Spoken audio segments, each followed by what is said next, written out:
અર્જુન બાપાના સંદેશાઓ છે, એની વિચારધારા છે, એ વિચારધારા છે એ આજે ત્રીજી પેઢીની અંદર પણ પ્રસ્થાપિત થઈ છે.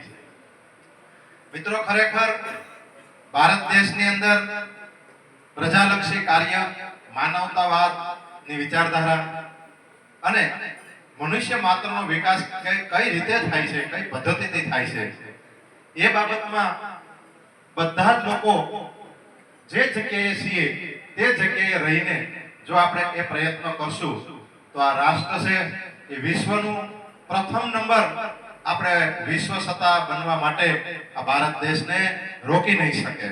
કારણ કે એ ગ્રામ્ય વિસ્તારથી એ શરૂ કરી અને ટોચ લેવલ સુધી જ્યારે આ ભારતની પ્રજા છે, નાગરિક છે, એ રાષ્ટ્ર પ્રેમ જાગશે ત્યારે ચોક્કસ પોતપોતાનું શેરીઓથી માંડી અને ભારત દેશ આખો સ્વચ્છ બનશે. અને વિચારધારાની અંદર પણ મોદી સાહેબે ઘણી વખત કીધું છે, વિદેશની અંદર જઈને કીધું છે કે જ્યાં બુદ્ધ છે ત્યાં યુદ્ધ ન હોય. જો વિદેશની ધરતી ઉપર જઈને આપણા માનનીય વડાપ્રધાન સાહેબે હુંકાર કરેલો છે કે આજે જો યુદ્ધ કરવા કેટલાય રાષ્ટ્રો છે તૈયાર છે, પણ એમણે શાંત કરવા માટે બધાને એ સંદેશો આપે છે કે ભાઈ, ભારત દેશ છે એ બુદ્ધની ભૂમિ છે અને જ્યાં બુદ્ધ થઈ ગયા છે, વિશ્વના 42 વર્ષ સુધી તથાગત બુદ્ધે શાંતિનો સંદેશો આપ્યો છે, અહિંસાવાદ ઉપર એમણે બહુ પ્રયત્નો કર્યા છે.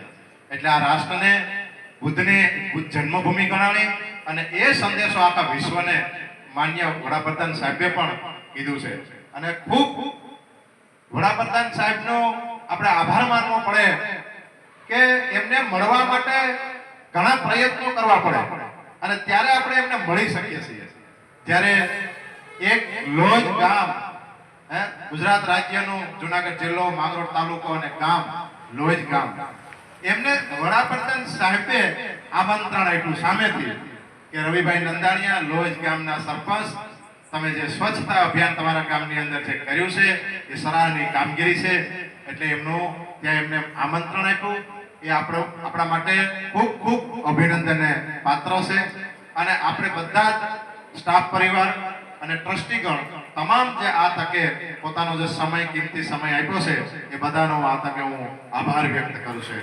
જય ભારત.